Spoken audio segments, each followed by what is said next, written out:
All right, welcome to the Two Sons podcast. Big Happy week. Tuesday night, everybody. We went over to your house, Chaos. and your wife cooked us an amazing lasagna dinner. Yeah. I was literally sitting there thinking, holding your son. I was like, you have the luck. You're so lucky. Your kid is just so well behaved. I know. And then he cries through the most incredible episode of Ahsoka ever. What the hell, man? Dude, and not only that, Gee, but get like, it together. this is like the first time he's been super inconsolable. he made it like 6 months. So we'll give him the benefit of the doubt. G, if you're listening, don't freaking do that again.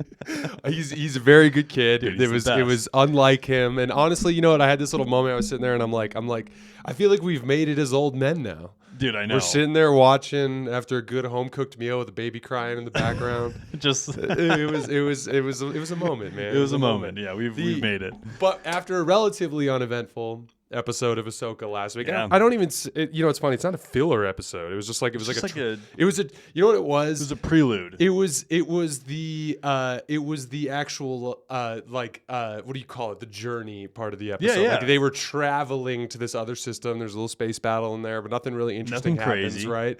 And then this episode, all the shit hits the fan. Everybody Dude. fights everybody. World-class lightsaber duels. Yes. World-class. Morocco spontaneously combusts. Which, upon yeah, death. we've got to figure what that's at. It was kind of green. Well, I thought He he was went like, into like a green dust. Do you think Yeah. it was anything like Dathomirian? I don't know. You would have thought he was like the Dark Lord Sauron after the ring fell into Did the I water. know? He's like, it was kind of ridiculous. Well- And he kind of stand there and stared at himself for a while. It was so cool. Yeah, it was cool. so cool. Ahsoka cut him down, bro. Dude, let's talk about that really quick. Yeah, we got to start somewhere. Let's talk Yes. about one of the dopest lightsaber battles. Everyone's gonna I'm sure there's gonna be people who loved it. I'm sure there's gonna be people who hated it. Right? People are going to complain about Sabine holding her own against Shin Hati, but I think we should talk about that. But let's talk about Morik dying. Right? So that was a super crisp move by Ahsoka Tano, and it was super remnant of the Darth Maul Obi-Wan I thought the same final thing. battle. Yeah. It was super Big build-up, calculated. Yeah. Simple move. Yeah. One of the things that you brought up too, which was sick, is like they kept changing That was the Balin stances. fight. It was, Yes. but in general, throughout that entire scene, there's a lot of like stance changes with the duelers, which was actually super cool and I feel like very realistic. How did you like it? Yeah, Luke just started the audiobooks for Darth Bane. I am going to read them with you after I finish my Thrawn Ascendancy trilogy re-listen. But in the particular Bane book that you're listening to, they dive big into all the different lightsaber forms. And it's like a big thing. Like there's ones that are more quick and short range, and there's like long range, like slow strokes, there's power strokes, there's like defensive stances. Which like Balin is power stroke fiend. extraordinaire. Yes. Yes. Yeah. Yes. Dude, it was cool. Like, even when Balin like ignites his saber, like that was classic Star Wars. Like, I'm pretty sure that's the exact same noise that they used for Chancellor Palpatine when he ignites his saber before he takes out all of Mace Windu and his buddies. I think you're probably right. We're all sitting, us two and our wives are sitting down to watch the episode, and literally like Balin turns on his lightsaber. He's like, and Luke's just sitting on the other side of the couch. He's like, "Oh, that was so fucking cool." And I literally in my head, I'm like, this is why I love Luke. He gets like just as passionate about shit as Over I like do. all the dude. For some reason, sound effects just do it for me. I don't know what it is. Hey, dude, like, I love a good lightsaber. I like the one that sounds like a cat meowing when it's like, "Wow!" You know, like that. That's my Dude, favorite. I know what one. you're talking about. Yeah, Like yeah, they yeah. spent a lot of time with like the ignition of lightsabers in this show, and it was just dope because like that's how it used to be. Like in A New Hope, when a lightsaber is ignited, like they make it a thing. It's a whole ordeal. Like a lightsaber is being ignited, and then it kind of gets lost in Star Wars, especially in the sequels. I mean, and then they brought it back. Like they like there's like okay, when a lightsaber is being ignited or extinguished, like it was a thing. It was an ordeal. It was dope. Well, and like I know that George Lucas is so big on practical effects, and like I just would love to know the random like shit that he recorded to actually get the sound of a lightsaber turning on. Oh, like yeah. like if you went to like a steam engine and saw like as it, or if you went to like some subway system as the train was going. He's by, like, part of this is my fingernails running down my refrigerator. Part of it is the sound that my son makes when he vomits on my shoulder. Happen to have the mic. Thank God I caught it because it was perfect. It was It's literally the most perfect. By the way, that's Luke's lightsaber in Return of the Jedi. yeah, that's mine. Dude, so I run away with it. Where are we at? So okay, so to set the stage, we get Hu Yang gets attacked outside the ship. They come out. Hu Yang can throw down. They mess up some droids. I'm glad that the magistrate actually said like, hey, like you're gonna need to send some more people. It's like Balin's like Balin's like the droids have found them. Should I have them move in? And she's like, yeah, but like they're not gonna do shit. Yeah, you guys need to go too. Like you guys have to go do that shit too. You know, right? Like, okay, you know. Yeah. And like so then they fight in the forest. Incredible. Yeah, and so we Ahsoka cuts down Marok. Then clearly, what's the apprentice's name again? Shin Hati. Shin Hati like immediately identifies that she's screwed because Ahsoka now can come at her. So she throws like a smoke bomb and then gets the hell out of Dodge, right? Yeah, and Sabine was holding her own. And then what you talked about last episode. Oh, that's right. No. So Ahsoka actually. Sabine sends Ahsoka without her and says, I got this. Yeah. Then she somehow like identified that the map got dislodged, and that's when she throws the smoke bomb. So, and it was cool because we were talking about how down we were with Sabine being force sensitive and how much we thought she should be able to use the force or not. So we should talk about that. But you were also like, no, like Sabine's character, Sabine's like profile is for her to be a badass Mandalorian and do Mandalorian stuff. And she did, which is really cool. She she used the force once. Which was kind of cool. It was a little bit. It was weird. It was weird for me. It was a breeze. Like, it was a breeze. Shin was immediately taken aback, like, wow, that is some of the weakest shit I have ever seen. But she was also like, oh, you did it though. Yeah, congrats. Like, good congrats. job, Most people can't. I remember when I did that for the first time. That's how I got this little thing. Right? And then she has her hand out and she just goes like this, and like shoots rockets, which was super cool. Dude, like very Mandalorian. Gotcha. Very Mandalorian. Are you down with Sabine and her force capabilities? Yeah, it doesn't bother me. Dude, I don't know, man. For some reason, I think I'm she's just not extremely there. mildly force sensitive. Extremely mild. Dude, I feel exceedingly like, dude, I feel like I average. could go home tonight and like push a napkin off the table using the force. Like I feel I like feel like if you threw your hand hard enough, you might be able to. well, I mean, like to really use it. Like I don't know. Like I feel like G's that was crying a little probably bit. moved a napkin tonight. Yeah, I know, Yeah. dude. But I feel like it was a little bit more than what I'd expect out of Sabine. Just saying. Throw your comments in. If you guys think that was a little bit more than what Sabine should have been able to do, tell us. But I will say this: Shin was embarrassed for her, bro. She literally said, "You have no power." I will, and in your defense too. In your defense. Because I like to be critical of myself just as much as I like to be critical of other people, is she was super in the moment and a lot of emotions were flowing, and because of that, she was probably a little bit more force powerful. That's like right? Grogu, man.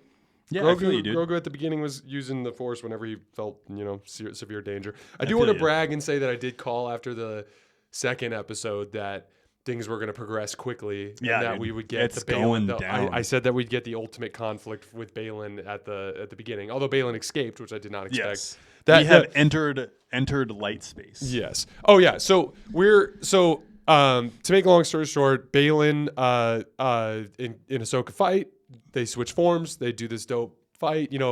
Balin pulls the whole like I know your MasterCard, and Ahsoka's like, who the hell are you?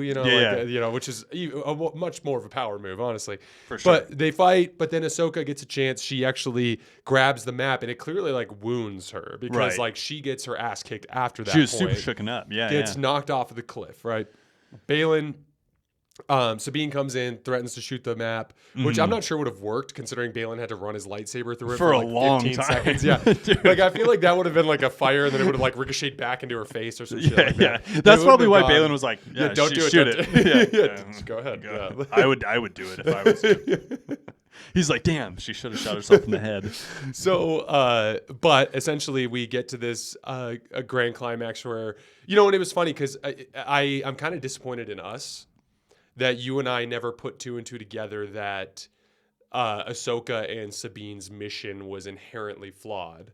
in the sense that they were that it was going united with them. Ezra. And like, Yeah. how did we not?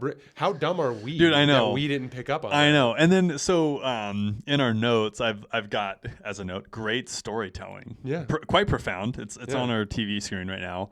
I'm But impressed by your notes, by the way. There's very short. three Usually notes. it's about 25. About 15 words. But no, like the storytelling was great, and that's part of it is because like it was so obvious, but we didn't think about it. And then Balin just being a master manipulator just got Sabine to do whatever he wanted essentially, which was like actually really cool. And then what's really neat too, as the Star Wars nerd that you and I are, we're both like, or at least I felt like this. I was like, no, like let's go see Ezra. Like let's go get Thrawn. Like no, that's and that's what's cool too. about it. Like it was just like, man, like this is cool that, you know, like the storytelling was so good that we're just like, okay, like yes, like let the fit hit the shan. You know what I mean? Like, I was caught off guard by that. I immediately was like, oh fuck, like why didn't I think about that? Like of course if they go out to this place, like, or if they stop the magistrate and Balin from going to this place, that's going to inherently prevent them from getting to Ezra. And like, and Ahsoka clearly like has a little chat with the beginning that's very much like a greater good, like we're going to have to do this. And she explicitly asked if we're going to trust her. And then Sabine's like, oh yeah, no, I'm locked in. Now, one thing I'll say in Sabine's defense, it was also a life or death thing at that point. She destroys the map. She gets cut dead. True. Like Balin just messes her up, right? At this point, Ahsoka has fallen off the cliff, so she now basically thinks she's gonna die. Yeah. And Balin offers her a path out. And not only that, he doubles down on it and saves her life when Shinhati's Shin force was like, choking. Screw this, I hate this chick. Like, Shin hates dude, she hates Sabine. Sabine. Yeah, dude, she's they not have a fan. they have a thing already. They've met each other twice and they hate each other already. But yeah, dude, he saves her life. Good guy, Balin. Good guy, Balin. Balin's an interesting character, man. He is. He's kind of old school. He's super, super remnant of Game of Thrones for me. Like, there's a lot of Game of Thrones themes happening. Like the credit scene is super Game of Thrones. It is a little. They're leaning hard into the Lord Balin and Lady Sabine stuff, which is super interesting. Like, and then not only that, a main character got killed in the 4th episode. Yeah, like this is all very Game of Thrones. Yeah. If you had seen more than one season of Game of Thrones, that would have been a really profound take. I know, right? But you know, you did watch all of House of Dragons. Yeah, dude, it was kick ass. But so we end up in this awkward situation where Sabine basically hands over the map. They finish the calculations. Yeah. And then we literally get like a bunch of massive drops. So Hera shows up with a squadron of X-Wings, super dope, right? Yeah, our good guy Carson from Mandalorian shows up, right? Yep. And with the hyperspace ring, with little Jason. Hera the mom. Saying he had a bad feeling too. Yeah. Very force sensitive. You know what's crazy? He had the bad feeling after the lightspeed jump happened. Yes, dude. So like he clearly had some ominous premonition. I was thinking there. about that too. Yeah. Jason, I feel you. Jason's an interesting character too. Like I wouldn't be surprised if they try to bring him back in some sort of other thing in the future. Speaking of, if you guys want to see Jason have green hair, this Jason, he said he'll do it if we get 50 likes. Kidding. Halloween party got canceled this year because Carly and I host a Halloween party every year for our friends and family, and like literally. This house, so we're in the one of the guest bedrooms, which is my place of work, obviously, and our entire master suite is completely in shambles now. And all the stuff that was in it is like in the living room. Our houses have met wrecks. So no Halloween party this year. So no green hair. But I thought we were just gonna do bats. Yeah, like Luke's into this thing where he wants to do like really like baseline, like just traditional like Halloween costumes. Werewolves, ghosts, vampires, bats. I said we should all just wear pumpkins, the like high school graduation gowns in black and just put little ears on. Yeah, dude, it'd be tight. Yeah, exactly. But anyway, so Jason gets a feeling, right? It looked like 2 X-Wings ran into each other, but neither of them died because the cockpits didn't explode. There was definitely some X-Wing deaths. There was, I think, 5 X-Wings. And then the Rodian died for sure. You think so? The Rodian pilot. Yeah, because then there's only 2 X-Wings flanking the Ghost. No, but there wasn't 3 that blew up either, though. They could have just been like in. No, just. I'm not sure, but one of the ones that exploded, his cockpit was still intact or whatever, and kind of like spiraling down towards the Earth. But anyway, the big reveal. So okay, we know that our. Eye of Sion, which, by the way, as we discovered, is actually a reference to, potentially a loose reference to a ancient Sith Lord from the old video games, which is cool. They're on their way to go find the space whales and Ezra and Thrawn, right? Urgles.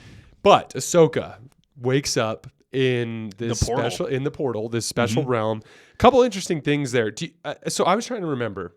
Do you remember how they ended up in the portal in Rebels? Like how they ended up in that realm? Now I know Ezra pulls Ahsoka out. Right. But do we remember how they ended up there? Dude, I'm trying to think of the nitty gritty. So they're by the Jedi Temple, which is essentially like almost being destroyed. Right. And Palpatine's buddy, the weird dude who's like studying it. Yeah. And he's kind of Thrawn-esque where he like knows Sabine's an artist and like appreciates that. But yeah, so that's to me, he struck me more like a Coruscant douchebag. He's super loyalist to Palpatine. Super weird. Yeah, super weird. But yeah, so that's how we get like into that portal the first time. And for anybody who doesn't know what we're talking about, essentially this is the next season of Rebels cartoon, right? Yeah, like that's basically what it is. Season 5 of Rebels. Yeah, and what happens at the very end of Rebels is Kanan Jarrus dies, right? That's one of the big things that happens. But then also we're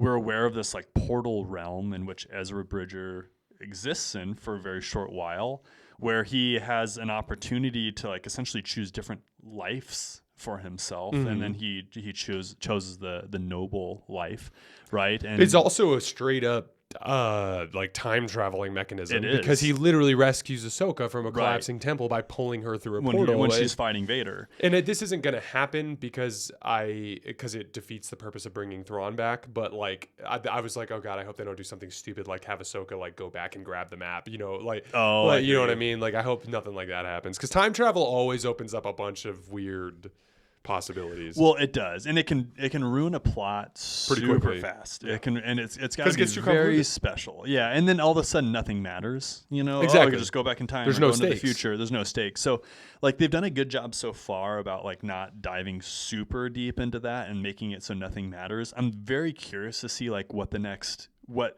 happens next with Ahsoka. Like she's obviously there. She's talking to Lord Vader himself, Hayden Christensen. What did you make of the as little, Anakin? What did you make of the little like Darth Vader tune that came on at the end?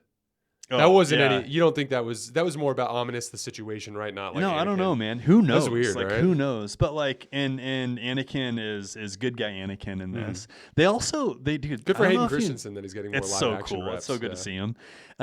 Dude, I don't know if you picked this up, but like when they showed his face, they like merged Clone War vibe with like his actual look. Like he looked slightly augmented and he looked a lot more like how he did in Clone Wars than I've ever seen him look in real life. Interesting. I'll have to go back and look at that. That's it again. It looks super observant with the stuff. So like it was like they like slightly augmented it and it was like it felt Clone Wars. It was super interesting, super interesting. But she's gonna have a choice, right? Like he did call her Snips. Did he? I missed that. It was right at the very beginning. But I feel like she's going to have this choice. It's either going to be like the easy, fun road or the noble road. And I feel like she's going to pick the noble road. Who knows? She might even get to talk to Ezra through it. I have no clue. I would imagine there's going to be like some training type of stuff. More not like physical training, but like some sort of like discussion. This brain exercise. More like a discussion that takes place between Anakin and Ahsoka that kind of mimics more of like a master apprentice relationship. I see what you mean. There's a lot of ramifications too, because like, are we to interpret that as Ahsoka fell off the cliff and died and then populated in this place? Honestly, I think she is like half dead. Almost, and I think she's going to choose to live. Essentially, so you think she's going to pop back out of that realm, back into into the water, into the modern, exactly, and then basically go get Hu Yang, and then Thrawn's going to come back with Ezra and Sabine. That's the other thing too, is they're like he basically made a promise. Our guy Balin made a promise to Sabine basically to get Ezra. Yeah. No, it's true. So how does that work? A good point. And especially since Thrawn theoretically would view Ezra as like a mortal enemy at this point because he's the only guy who's beaten him twice. Well, I know, or they've just become buddies and they've had to spend some time together and play Sabacc together on some lone world in a different galaxy. You know what's funny about that is early in the episode, that's where I briefly went back to good guy Thrawn because like I was like, okay, hold on, like the epic lightsaber battle's about to happen. Yeah. Ahsoka might beat Balin here. Sabine might beat Shin Hati right here. They might just go take the ship. and Oh, like yeah. and like go get Thrawn, And then they Ezra. accidentally get Thrawn. Yeah, and like because we know they get Thrawn because Dude, that'd we've be seen so it in the funny. trailer, right? No, So you're right. He's it- on the bridge of that of the Eye of the Sion. ship. Yeah. yeah. So when I saw that, I like immediately was like, I was like, hold on, like, and then but then when Balin and all them survived, I'm like, no, Yeah. there's no, and like again, like the dead giveaway is just like Thrawn's like in his pressed whites in the Oh, trailer, yeah. like he's like stoked, he's like, I'm back, Shoot, what was I going to say? Okay, were you down with Sabine being able to hold her own against Shinhati? With the lightsabers. I know people are going to have a hard time with this. I know people are going to have Did an she do opinion. anything to actually bother Shinhati other than the fake? I mean, like Shinhati was just deflecting every single one of the. It's not like Sabine was doing damage. If anything, she was like She Shinhati, got thrown against a threw- tree and yeah, the helmet she got flew off. she got Yeah, her yeah. freaking spine crushed, bro. Yeah, Like yeah. Okay, I was going to say, like, all of a sudden when Finn was just going hand to hand with Kylo Ren, I was like, okay. But the whole thing there this was like is he not- was wounded. Remember, he's like. That's true. He's like Yeah. punching his gut. Yeah. True. He just got shot with Chewbacca's blaster. Yeah, the same blaster that like Just, like, eviscerated destroyed. dudes and Yeah. had Han Solo. Like, holy shit, I good wanna use point. this thing. Good point. And he was Yeah. pretty thrown off because he had just killed his dad. Exactly. Which obviously bothered him. But, obviously threw him off, But yeah, so I mean, like You thought, are unbalanced. Dude, Snoke. I thought that this take on a novice lightsaber user versus a Shinhati's like pretty good, I guess. I thought it made way more sense. I was down for it. Yeah, I'm sure people are gonna hate it though. let's do this. I have a special topic for the end, but let's go from here. Let's do what is your best guess as to what happens moving forward as of right now. So I think I'm winning, by the way. At this point. despite I was the one who predicted that Balin was going to fight Ahsoka in episode 4 or 5. that actually is pretty impressive. Yeah. But It's very impressive. I think that we actually, for as important as Ahsoka is right now, and how exciting everything is, and watch me just burn and crash with this. I would bet that I bet we don't see a whole lot of Ahsoka next episode. I think, Really? I think they're gonna maybe tie that up, maybe just have her have a chat with Anakin, and I think that's probably gonna be about it. I think most of the excitement is gonna be on the Eye of Sion. Interesting, because I could see it going the exact opposite direction with presumably an extremely long hyperspace journey. Oh, I see. And them doing an Well, entire it's gotta be episode long. dedicated to Ahsoka and Anakin that Which- ends with her popping out. That would be so, that would be so discouraging because like I was literally talking to Carly on our drive back over here. I was like, last week's episode was so not that interesting in terms of just like stuff that happened. It was necessary, but Yeah, like it wasn't necessary. this episode. It wasn't filler, right? like we And said. It was a intentional. transition Yeah, episode. that's not trash talk. That's just it was intentional by the producers, right? So And like it's one of those things where like if you wanted to get super nitpicky, you could be like, okay, how about we make this 6 episodes and just stretch them out a few minutes and get your transitions in there. But I see. This episode was monumentally important in so many different ways, Right. And it feels like next week's episode is going to be even crazier, Right. But the problem is like I wouldn't be the least bit surprised if they were like, actually, let's go check in on Ahsoka and Anakin for a half hour. Let's slow this down. But I'd be okay with that because it would still be cool. But like, dude, It would. I gotta see Thrawn, man. Dude, I know. And the idea of having Thrawn for like the remainder of this season Is so would be exciting. so freaking cool. Super, super exciting. It'd be Yeah. incredible, especially because we have no clue what they're going to do with Thrawn, Mm-hmm. good guy Thrawn or bad guy Thrawn. I'm leaning towards bad guy Thrawn It's at gonna this be bad. point, which is a little bit of a bummer, but I hope they can make him make Mm-hmm. sense. You know what I mean? I would still be very much up in the air about it if he wasn't in his pressed whites in that scene in the trailer. Yeah, like dude. it just doesn't. The Admiral Whites is very much like, dude, I'm here to run the Empire. yeah. Like it's a whole thing. But I'll. So my guess at this point is It's the whole thing. I agree with you. I think that this Anakin Ahsoka moment is going to end up being basically a glorified pep talk, and then she's going to snap back to it. She's going to go get together with Hu Yang, and they're going to link up with Hera, and then basically what I believe is going to happen is they're going to go get Thrawn. The Eye of Sion. Eye of Sion's going to go Okay. get Thrawn. They're going to imprison Ezra and Sabine. Is my guess, and then essentially the mission is the end of the season is going to be Ahsoka, Hera, and company going to basically bust Ezra and Sabine out of like Scion jail. Yeah. And then it's going to be the season finale is going to be some sort of like tee up for this massive conflict With that's going to happen. wolves. Just Thrawn petting a loath wolf. He picked one up with all the Purgles. But Dude, that's my guess as of right now. There is an off chance that Ezra Bridger is dark side by now. There's an off chance. Just Thrawn turns Ezra to the dark side. throwing it in there. Dude, Ezra has dabbled with the dark side. He has. He used a walker. He like took over a walker pilot and had the walker pilot shooting his friends. I remember that. It was super intense. Like that was really intense. gnarly. And what's our guy? No, not Rex. Is it Rex? Captain No. Rex? Was it Yeah, it's Rex. Yeah. Yeah. At one point, Rex is like, "Whoa, dude, chill out." Like that's Dude, I remember that. Yeah. It's just it is interesting to think about like what the hell were they doing for the last, because like you got to think like we're 5 years post Return of the Jedi, but Ezra and Thrawn disappear at least 5 years before Return of the Jedi. I think it's more like 8. So like they've at least been in this other galaxy for more than a decade. Unless, and again, like who the hell knows? Unless there's like some weird time and space issue thing, and they're like, "Oh, we've been here for a day." Well, they did refer to this other galaxy as a realm between time and space. So, well, what if that galaxy is the place where Ahsoka is? Oh, I feel like not, but I know we're literally just throwing darts at the wall right now. I have no idea what's going to happen. Clue. I'm super excited. I literally in the middle of that episode, I was like, "Oh my god, I can't wait to see." And you know what's so cool about this is it's new and it still felt like Star Wars. It was very Star Wars. Like this was super Star Wars-esque. Mm-hmm. Like all of it. Like it was like really, really good. The Ahsoka series through 4 episodes has been a slam dunk home run.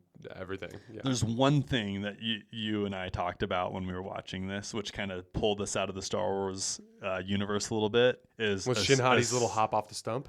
No, that was a little bit distracting. Ahsoka's weird run. Oh, yeah. She is not the greatest runner. Rosario Dawson is dope.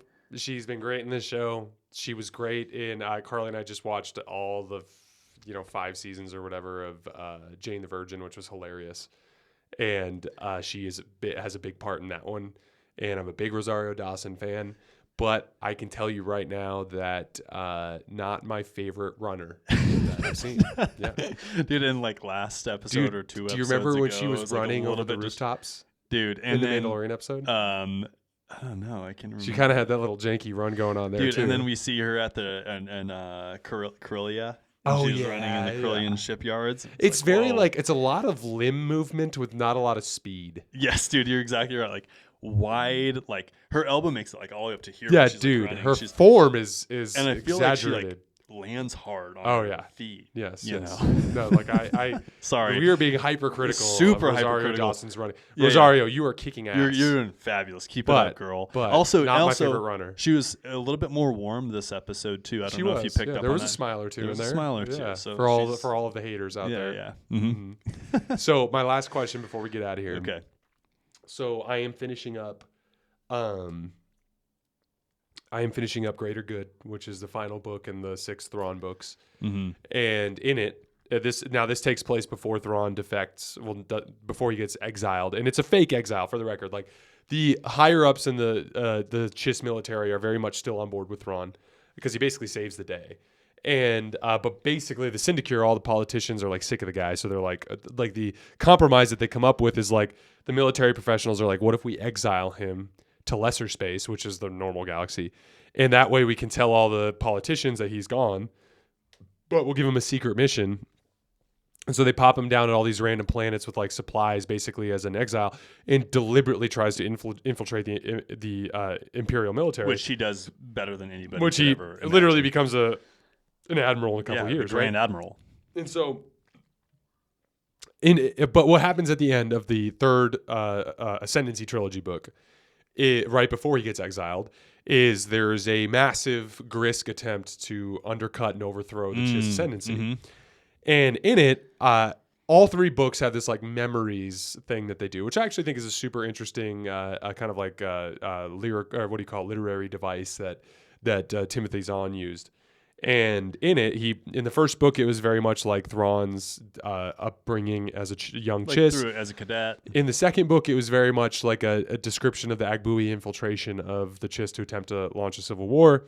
In the third book, it centers around this mission where Syndic Mithrasophis, which is basically Thrawn's brother, but basically a person that the myth patriarch at the time thought was like Thrawn's equal in the political realm, and basically thought like Thrawn and Thras were going to basically save the ascendancy. Thrawn as a military mind and Thras as a political mind, and he was gonna have them work together because Thrawn sucked with politics. But then Thras like tragically dies on like this random incident.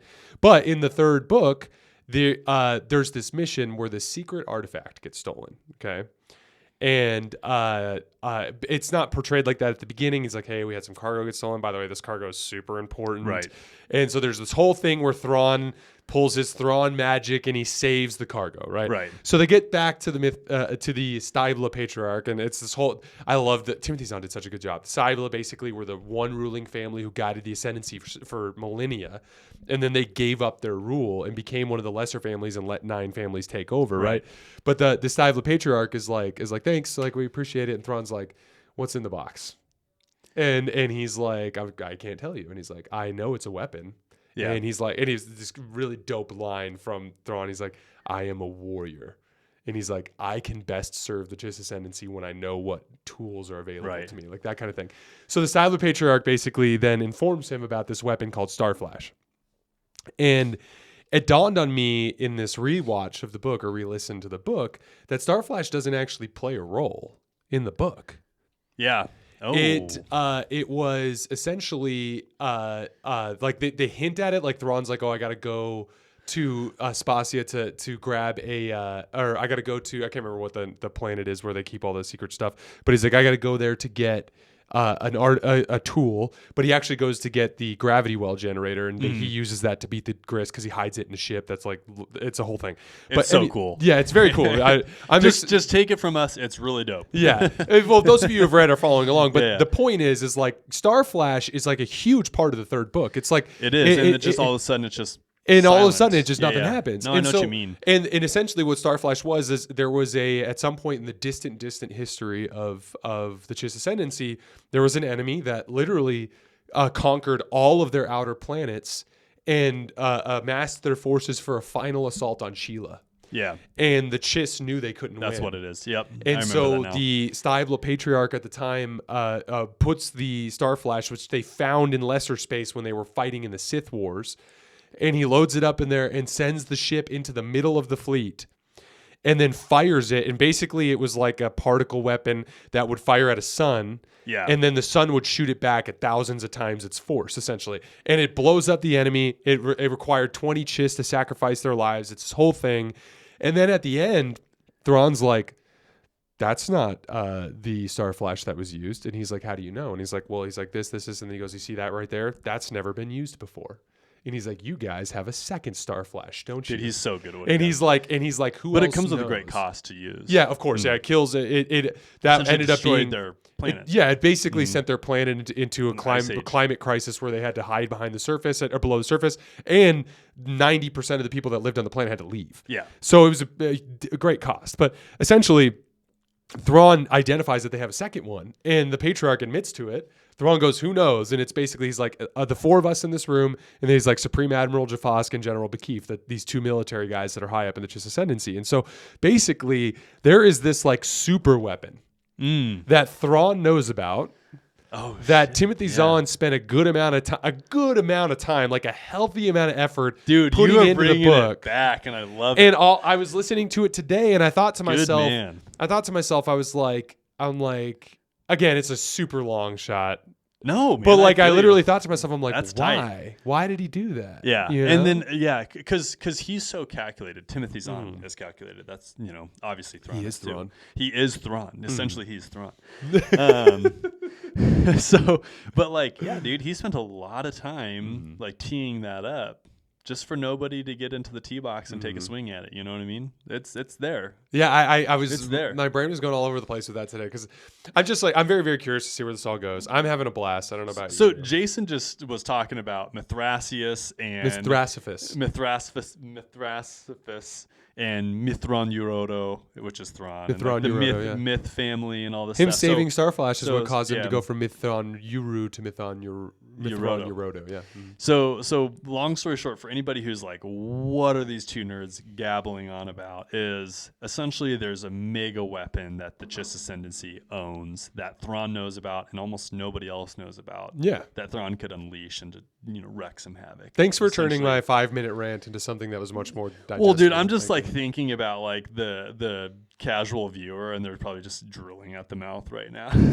Hey, Luke, I hate to break it to you, but if anyone's still listening to us after 35 minutes, they are Thrawnanites. They are I Thrawnanites. promise you, they're Thrawnanites. There were probably like I bet you there was someone listening like Starflash. Yeah, that's it. I've been saying that.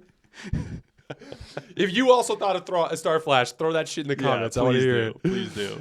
All right, guys, that is all we have for tonight. I am so excited for next week. It's going to be a big one. I'm stoked. It's going by too fast. It is going by too fast. Going We're by too halfway fast. through this thing, man. Dude.